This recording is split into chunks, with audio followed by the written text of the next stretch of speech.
ನಮ್ಮದೇ ಪರಿಷ್ಕರಣೆ ವಿರುದ್ಧ ಮುಸ್ಲಿಂ ಮುಖಂಡರ ವಾಗ್ದಾಳಿ. ಗಂಗಾವತಿ ವಕ್ಫ್ ಕಾಯ್ದೆಗೆ ವಿರೋಧವಾಗಿ ಗಂಗಾವತಿ ತಾಲೂಕು ಕ್ರೀಡಾಂಗಣದಲ್ಲಿ all India Muslim personal law board ಆಶ್ರಯದಲ್ಲಿ ವಕ್ಫ್ ಉಳಿಸಿ ಸಂವಿಧಾನ ರಕ್ಷಿಸಿ ಬೃಹತ್ ಸಮಾವೇಶ ನಡೆಯಿತು. ಈ ಸಂದರ್ಭದಲ್ಲಿ ಹಲವು ಮುಸ್ಲಿಂ ಮುಖಂಡರು ಪ್ರಧಾನಮಂತ್ರಿ ನರೇಂದ್ರ ಮೋದಿ ಅವರ ವಿರುದ್ಧ ತೀವ್ರ ವಾಗ್ದಾಳಿ ನಡೆಸಿ ವಕ್ಫ್ ಆಸ್ತಿಗಳನ್ನು ಸಂರಕ್ಷಿಸಲು ಹಾಗೂ ಸಂವಿಧಾನಿಕ ಹಕ್ಕುಗಳನ್ನು ಕಾಪಾಡಲು ಒಗ್ಗೂಡಿಸಬೇಕೆಂದು ಕರೆ ನೀಡಿದರು.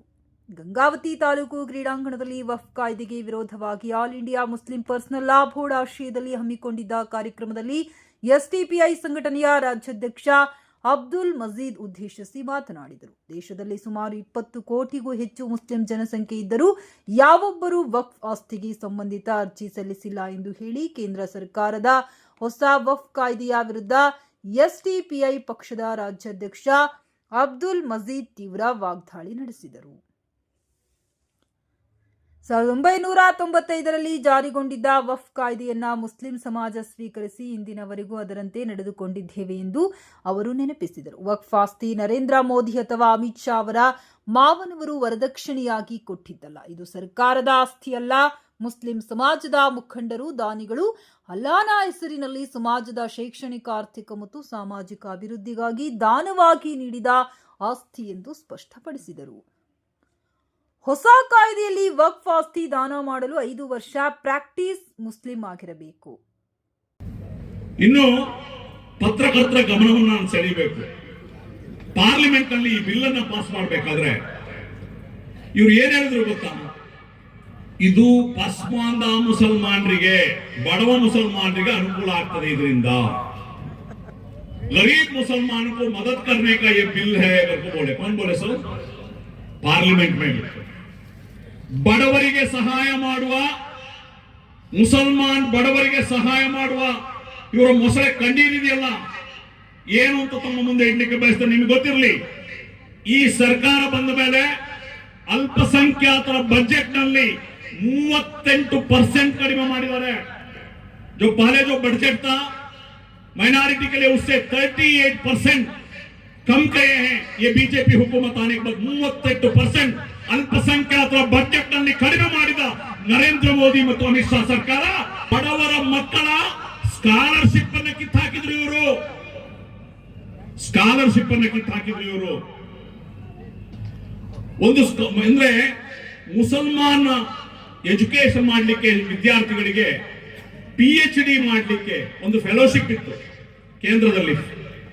ಮುಸಲ್ಮಾನರು ಫೆಲೋಶಿಪ್ ಮಾಡಲಿಕ್ಕೆ ಅಂದ್ರೆ PhD ಮಾಡಲಿಕ್ಕೆ ಒಂದು ಫೆಲೋಶಿಪ್ ಇತ್ತು. 35,000 ತಿಂಗಳಿಗೆ ಕೊಡ್ತಾ ಇದ್ರು. ಸರಿಸುಮಾರು ಆವರೇಜ್ ಒಂದು ವರ್ಷಕ್ಕೆ 700 ವಿದ್ಯಾರ್ಥಿಗಳು ಅದರಲ್ಲಿ ಎನ್ರೋಲ್ ಆಗ್ತಾ ಇದ್ರು. ಆ ಫೆಲೋಶಿಪ್ ಅನ್ನ ಕಟ್ ಮಾಡಿದ್ರು ನರೇಂದ್ರ ಮೋದಿ ಅವರೇ, ಅಮಿತ್ ಶಾ ಅವರೇ. ಬಡವರಿಗೆ ಸಹಾಯ ಮಾಡ್ತೀವಿ ಅಂತ ಹೇಳುವ ನಿಮ್ಮ ಈ ಸುಳ್ಳು ಮುಸಲ್ಮಾನರನ್ನ ಉನ್ನತ ವಿದ್ಯಾಭ್ಯಾಸಕ್ಕೆ ಹೋಗುವ ಫೆಲೋಶಿಪ್ ಅನ್ನ ಕಟ್ ಮಾಡುವುದರ ಮೂಲಕ, ಅದನ್ನ ತೆಗೆದುವುದರ ಮೂಲಕ ನೀವು ಅನ್ಯಾಯ ಮಾಡಿದನ್ನ ಈ ಸಮುದಾಯ ಮರೆತಿಲ್ಲ ಅನ್ನುವಂಥದ್ದು ನಿಮಗೆ ನೆನಪಿಸಲಿಕ್ಕೆ ಬಯಸ್ತೇನೆ. ಮಕ್ಕಳ ಸ್ಕಾಲರ್ಶಿಪ್ ಅನ್ನ ಕಟ್ ಮಾಡಿದವರು, ವಿದ್ಯಾರ್ಥಿಗಳ ಫೆಲೋಶಿಪ್ ಅನ್ನ ಕಟ್ ಮಾಡಿದವರು, ನೀವು ನಿಜವಾಗ್ಲೂ ಬಡವರಿಗೆ ಸಹಾಯ ಮಾಡೋದಾ? ಇದೆಲ್ಲವೂ ಕೂಡ ಗೋಸುಂಬೆತನ.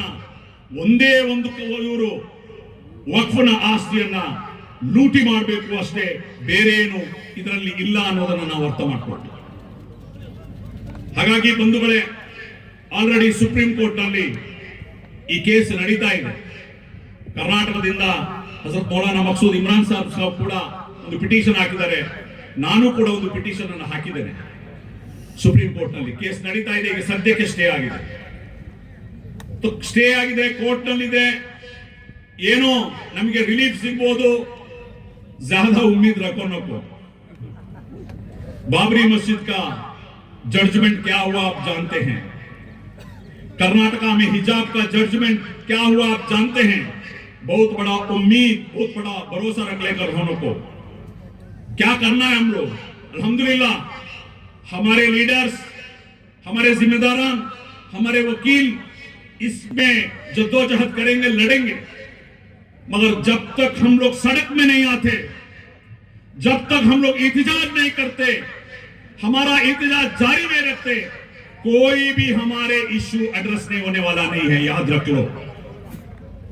ಯಾವುದೇ ನಮ್ಮ ಸ್ವಾಭಿಮಾನದ ಹಕ್ಕುಗಳಿಗೆ, ಸಂವಿಧಾನಬದ್ಧ ಹಕ್ಕುಗಳಿಗೆ ಹೋರಾಟ ಮಾತ್ರ ನಮ್ಮನ್ನು ರಕ್ಷಣೆ ಮಾಡಲಿಕ್ಕೆ ಸಾಧ್ಯ ಅನ್ನುವಂತ ಕಟು ಸತ್ಯವನ್ನ ನಿಮಗೆ ತಿಳಿಸಲಿಕ್ಕೆ ಬಯಸ್ತೇನೆ। आज आकर इस जलसे में आकर फिर रिटर्न गए तो हो गया, हम जलसे में आ गए, पूरा सही हो गया, नहीं।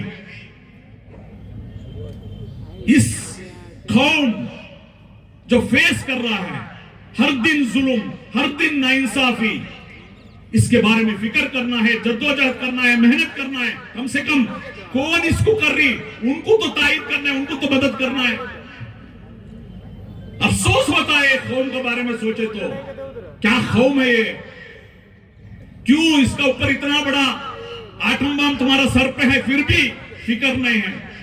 हम मस्त थे, बड़े बड़े शादियां करने में, बड़े बड़े प्रोग्राम करने में, एंजॉय करने में, लाइफ एंजॉय करने में बिजी हैं। कोई भी लोग इस कौम का जो ऊपर होने वाला जुल्म, नाइंसाफी के बारे में फिक्र करने वाले बहुत चंद कम लोग हैं। ಇನ್ನೊಂದು ವಿಚಾರ ನಾನು ಹೇಳಲಿಕ್ಕೆ ಬಯಸ್ತೇನೆ। ಇದರಲ್ಲಿ ಈಗ ಇವರು ಈ ಕಾನೂನಿನಲ್ಲಿ ಒಂದು ಪೋರ್ಟಲ್ ಮಾಡಿದ್ದಾರೆ, ಒಂದು ಆಸ್ತಿಗಳ ನೋಂದಾವಣೆ ಮಾಡಬೇಕು ಪೋರ್ಟಲ್ ಮಾಡಿದ್ದಾರೆ। ಆ ಪೋರ್ಟಲ್ ನಲ್ಲಿ 13 ಕ್ವೆಶ್ಚನ್ಗಳಿದೆ। मुतवल्ली से ही कहते हैं, मुतवल्ली से क्या बेटी का मुतवल्ली बहुत है ना। खामोशी का मुजाहरा करेंगे। आने वाले हमारे मुकर्रिन हैं जिनकी रात दिन मिल्लत की इस्लाह में लगी हुई है, जो रात दिन उम्मत की खिदमत में लगे हुए हैं, जो कि मुहतमिम है मदरसे जामिउल उलूम के, कन्वीनर है all India Muslim personal law board के, जो कि कन्वीनर है रवैयत हिलाल कमेटी बेंगलुरु के, और साथ ही साथ जामिया मस्जिद के आर मार्केट के इमाम और खतीब हैं। मेरे मुराद हरदिल अजीज आलिम बेमिसाल खतीब बेमिसाल हजरतुल अल्लामा मौलाना मुफ्ती मकसूद इमरान रशादी साहब क़िबला से मैं मुल्तमिस हूँ कि वो स्टेज पर आए और अपने ज़र्रीन ख्यालात से सामईन के क़ुलूब को मुजल्ला मुसफ़्फ़ा फरमाते हुए, आपका उन्वान है मुस्लिम पर्सनल लॉ तारीख के आईने में। और जिन लोगों ने ये खूबसूरत प्रोग्राम को मुनक्किद किया है, उनका मैं तहे दिल से शुक्रिया अदा करता हूँ। इस सख्त धूप में आप लोग बैठे रहे, इससे एक चीज वाज़ेह होती है कि आपके दिलों में मिल्लत का दर्द है।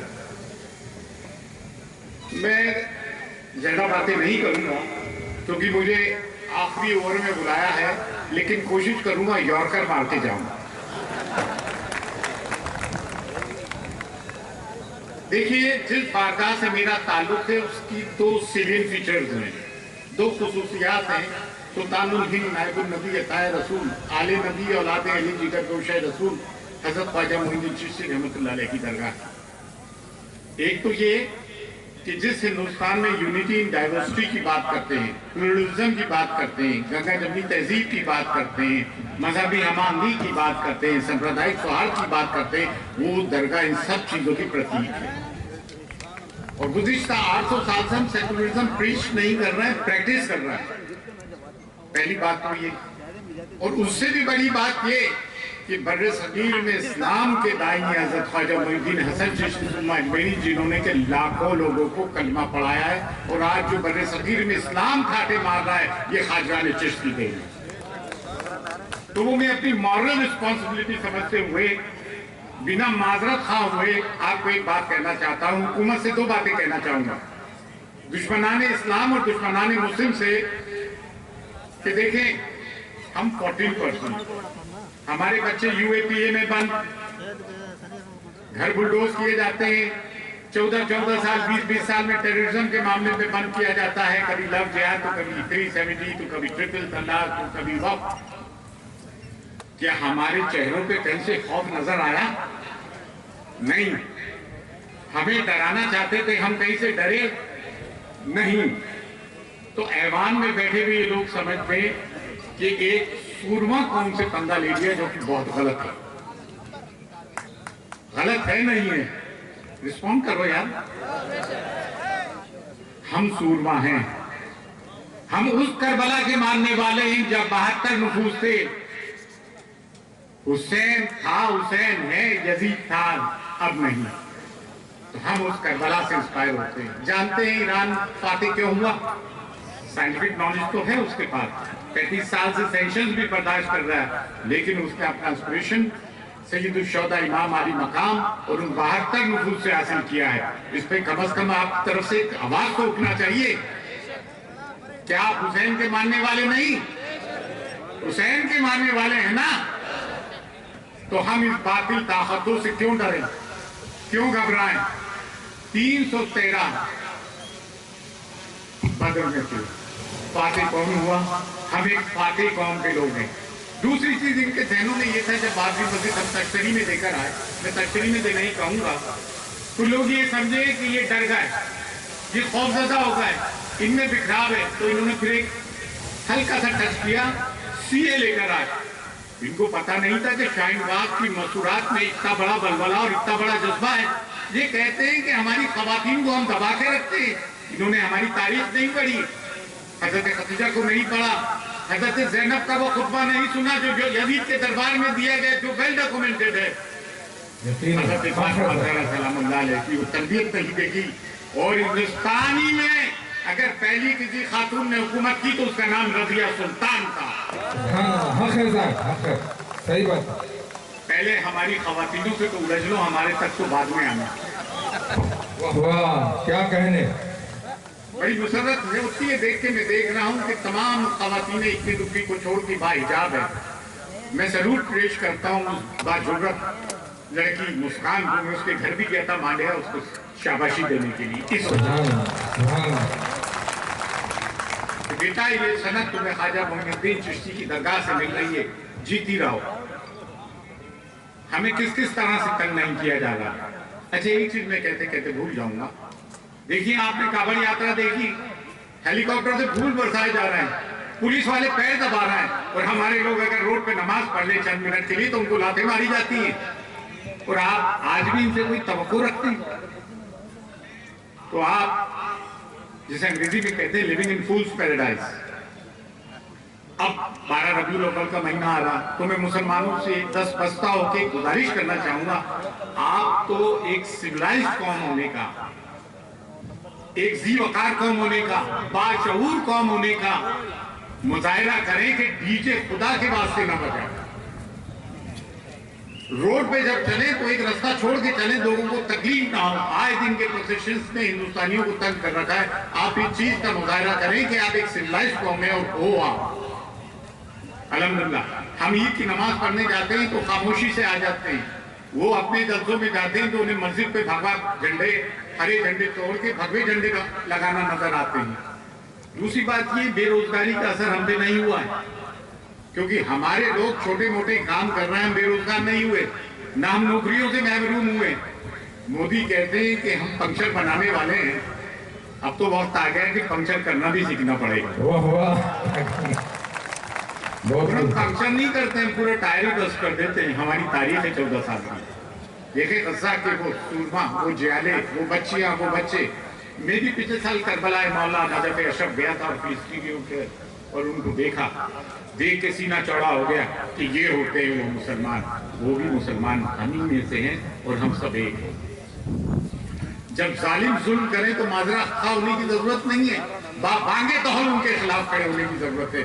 और हमें किसी सर्टिफिकेट की जरूरत नहीं। इनसे उम्मीद army sports person Sofiya Qureshi को आतंकवादियों की बहन कहा गया और नरेंद्र मोदी चुप और बीजेपी वाले को निकाला तक नहीं, और आप इनसे तवक्को रखते हैं। और हमारी वतन पर हम देखें सेकंड ग्रेड सिटीजन नहीं है। एक आजकल चला है A+, हम A+ सिटीजन है। क्यों? क्योंकि हम इसी सरजमीन पे सजदा रेज भी होते हैं और जब मर जाते हैं तो इसी मिट्टी में दफन भी होते हैं। और अल्हम्दुलिल्लाह 600 साल की हमारी मिरास रही है। तारीख रब्बर से मिटाने से नहीं मिटेगी। अगर मिट रही है तो 15 अगस्त को मोदी जी लाल किले से तकरीर ना करो, मुगलों का बनाया हुआ है। अभी 4 दिन बाद करेंगे। अरे यार मैं अभी एक आंकड़े के हिसाब से देख रहा था, ताजमहल की माना इनकम कोई 57 करोड़ के करीब है अप्रोक्सीमेटली। उसके अलावा जो होटल इंडस्ट्री है, फूड चेन है, वगैरह वगैरह मिला के ये 200 करोड़ रुपए महीने के ऊपर जाता है। कुतुब मीनार है, लाल किला है, वगैरह वगैरह वगैरह। अच्छा, ये हमें कहते हैं औरंगजेब की औलाद, बाबर की औलाद, फलां की औलाद, इमरानी की औलाद, जबकि 90% लोग कन्वर्टेड है और यहाँ इस्लाम सूफिया के तवस्सुल से फैला है। तो अब अगर ये आपको कहें औरंगजेब की औलाद, बाबर की औलाद, तो मादत खामा, तो हमारा क्या लेना देना? हमारा लेना देना है भैया, वी ओन देम है। क्यों कहते हो कि हमारा क्या लेना देना? वो दूसरे थे, हम ये थे, वो थे। जब आप पे थोपी रहे, मान ही नहीं रहे कि आप तो उनकी औलाद हो, उनकी औलाद हो, उनकी औलाद हो। औरंगजेब छठी पुष्ट में पैदा हुआ, उसको इन्वेडर कह रहे हैं। इनको यही पता नहीं कि इन्वेडर किसे कहते हैं और सेटलर किसे कहते हैं। इनको तो इन्होंने तो ये तमीज खो दी। अभी ये 13 चीजों का पोर्टल निकाला है कि आप उनकी फोटो लेकर आओ। क्या कब्रिस्त में से फोटो लेकर आएंगे? देखिए, literally they have declared war upon Islam and Muslims. हम इस देश के बाशिंदा हैं और हमारी वतन परस्ती ऐसी है कि जंग आजादी में सबसे ज्यादा शहादतें हमने दी। उलमाए दीन को 1857 में मेरठ से लेकर दिल्ली तक और दिल्ली से लेकर पेशावर तक हम ही लोगों को लटकाया, और जिनको ये वीर का खिताब देते 60 रुपए महीने पे पेंशन गुजारते और माफी नामे लिख के दिए।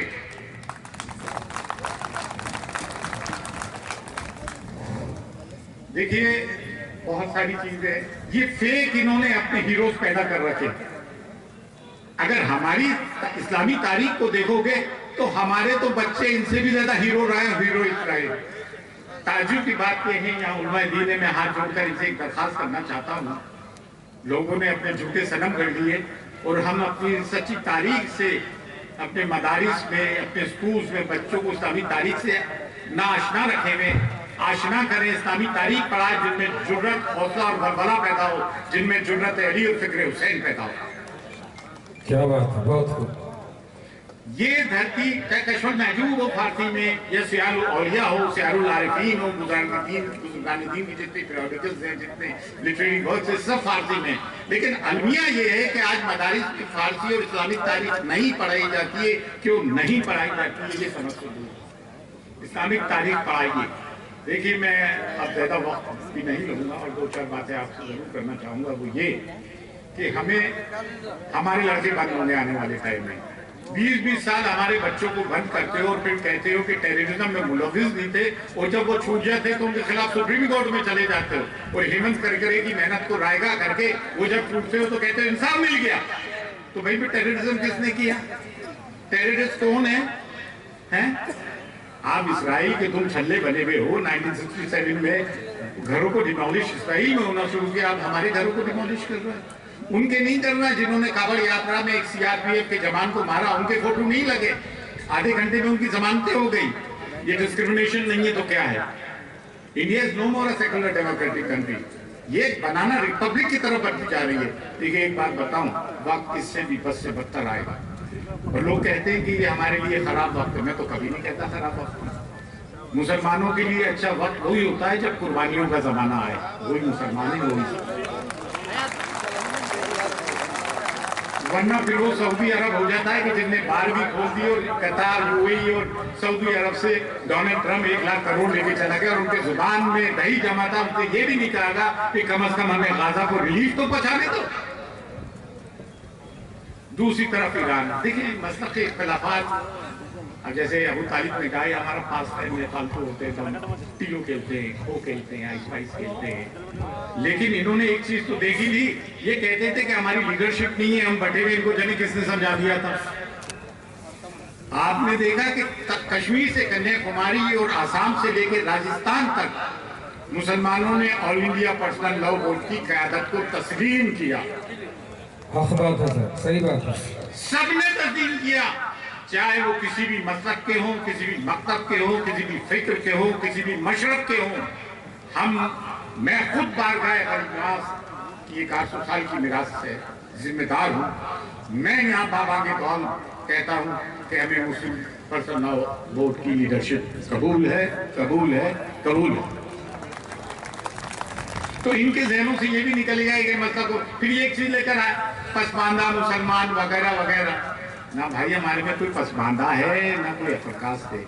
हम सब ला इलाहा इल्लल्लाह मोहम्मद रसूलुल्लाह के मानने वाले हैं। सुभान अल्लाह। हाँ खैर साहब, हम मुसलमान हैं और हम अहले तरीका देते कि हमसे जैसा तो 100 नर नाजुक तो कोई होता भी नहीं है।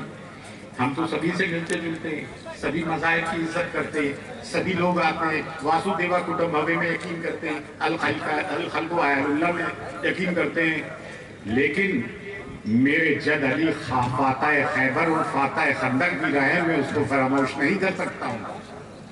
ये जितनी दरगाहें खानकाहें मोर देन 90% बनु फातिमी सादात की हैं और हमारे जद्द आला हसन भी है, हुसैन भी है, अली मुर्तज़ा भी है, हैदर कर्रार भी है और जुल्फ़िकार हैदरी की कसम अगर वक्त आया तो इसको उठाने में भी गुरेज नहीं करेंगे। सुभान अल्लाह, इंशाअल्लाह। मैं ज़्यादा वक्त नहीं लूँगा, काफ़ी गर्मी है, मैं भी एलर्जिक टू सन।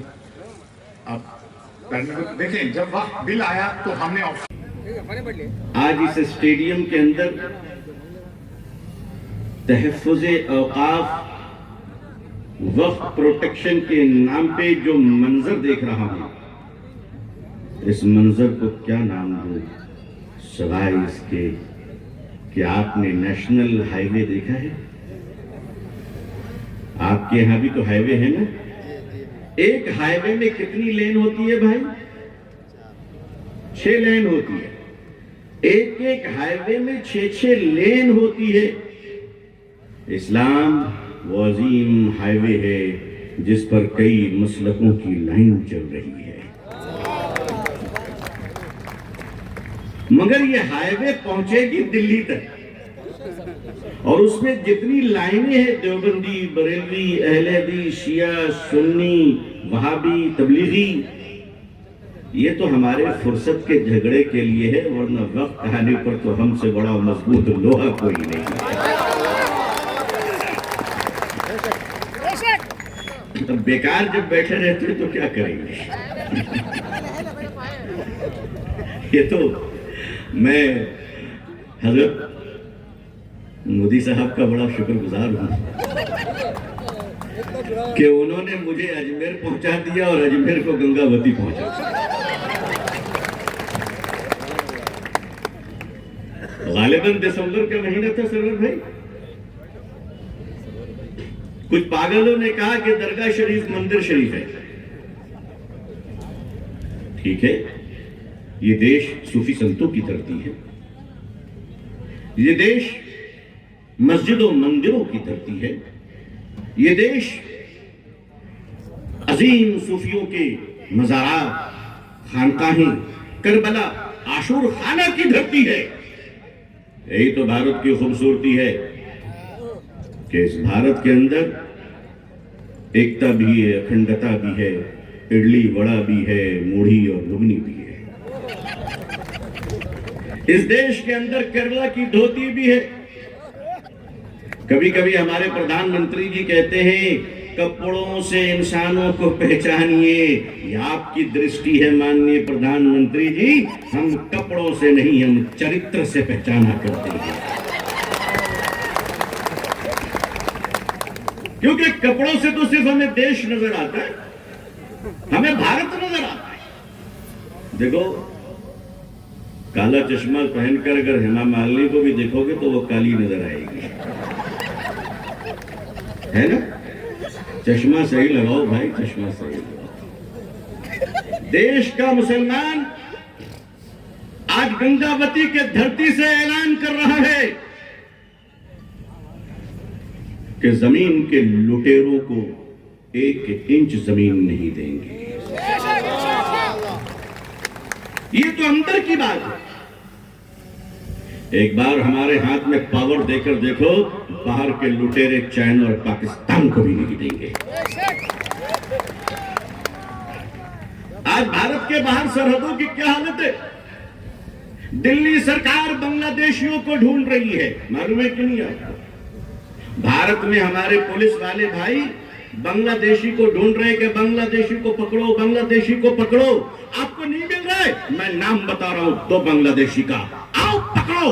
एक का नाम तस्लीमा नसरीन है, दूसरा का नाम हसीना है। बोलिए वो बांग्लादेशी है क्या?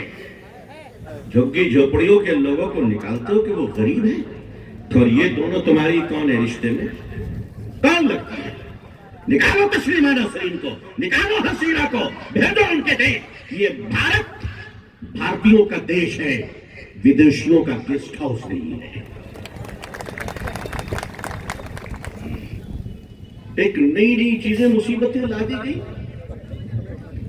कभी कहते साहब खुदाई करो, सऊदी वाले खोदते हैं तो तेल निकलता है, सिंगापुर वाले खोदते हैं तो सोना निकलता है, धर्मस्थला में खोदा जा रहा है, क्या निकल रहा है भाई? क्या निकल रहा है? थोड़ा पर्स लाना था ये देश का गौरव है, पर्स लेकर आओ बोला। ये इज्जत है। ये देश कहां जा रहा है? धर्म के नाम पर तुम पागल तैयार करना चाहते हो, हम धर्म के नाम पर सूफी और संत तैयार करना चाहते हैं।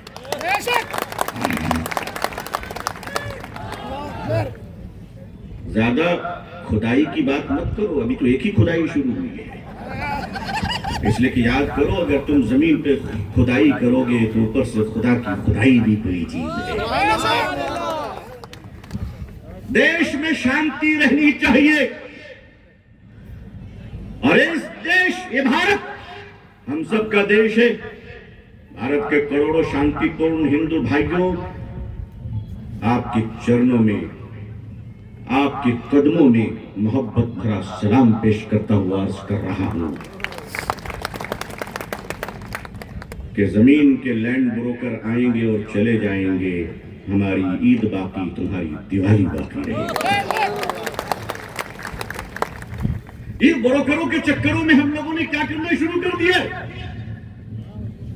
सच कहा हमारे भाई ने, मजी साहब ने, वक्फ की जितनी जमीनें हैं, ये जाहिर है कि हमारे बुजुर्गों ने दिए हैं, हमारे बाप दादा ने दिए हैं, हमारे पुरखों ने दिया है। ये सिर्फ अडानी साहब को अपार्टमेंट के लिए, टाउनशिप बनाने के लिए मुसलमानों की वक्फ जमीनें अलॉट करने की कॉन्स्पिरेसी है, जिस तरह बंबई के धारावाही की पूरी प्रॉपर्टी को प्राइवेट लिमिटेड कंपनी को दिया गया। मैं अडानी जी से भी कहूंगा, खुदा ने आपको बहुत दिया है, कितना लीजिएगा? हर एक की जिंदगी में दोपहर के बाद शाम आती है। अब पूंजीपतियों के जीवन में भी शाम आ रही है। उस शाम की स्विच ऑफ करने वाले का नाम है दीवाना डोनाल्ड ट्रंप।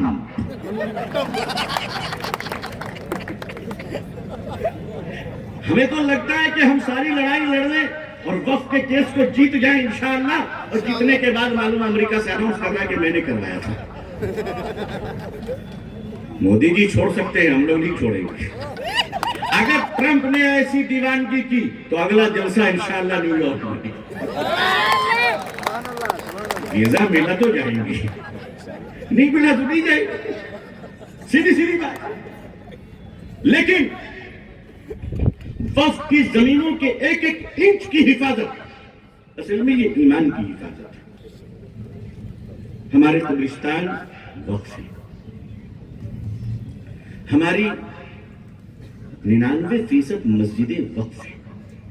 जो नई कुछ मस्जिदें होंगी ट्रस्ट के तहत, इसी तरह जो हमारे मदरसों की जमीनें हैं, ये भी मुसलमानों के चंदे के पैसों से।